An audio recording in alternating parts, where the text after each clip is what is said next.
திருவள்ளூர் மாவட்டம் கும்மிடிப்பூண்டி அருகே கடந்த 3ஆம் தேதி கார் ஒன்று எதிரே வந்த இருசக்கர வாகனத்தில் வந்த 17 வயது சிறுவன் மீது மோதி அவரை இழுத்துச் சென்ற விபத்தின் சிசிடிவி காட்சி வெளியாகியுள்ளது. இதுகுறித்த கூடுதல் விவரங்களை செய்தியாளர் முகுந்தன் வழங்க கேட்கலாம். முகுந்தன், வணக்கம். விவரங்களை சொல்லுங்க. வணக்கம். கும்மிடிப்பூண்டி அடுத்த எலாவூர் பேருந்து நிலையம் அருகே மறைந்திருந்த சொகுசு கார் ஒன்று எதிரே வந்த இருசக்கர வாகனத்தின் மீது மோதி விபத்து ஏற்படுத்தியது.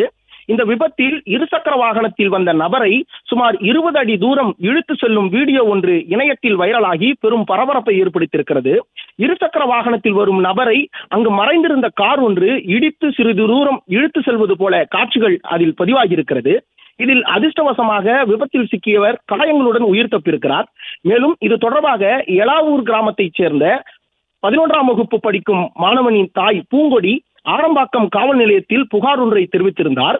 அந்த புகாரில் கடந்த 3ஆம் தேதி பள்ளி மாணவனான 17 வயது தனது மகனுக்கு பல இடங்களில் காயம் ஏற்படுவதாகவும் தெரிவித்திருக்கிறார். மேலும் இந்த கொடூர செயலை நிகழ்த்தியவர்கள் மீது கடுமையான நடவடிக்கை எடுக்க வேண்டும் என கூறி ஆரம்பாக்கம் காவல் நிலையத்தில் புகார் அளித்திருக்கிறார்.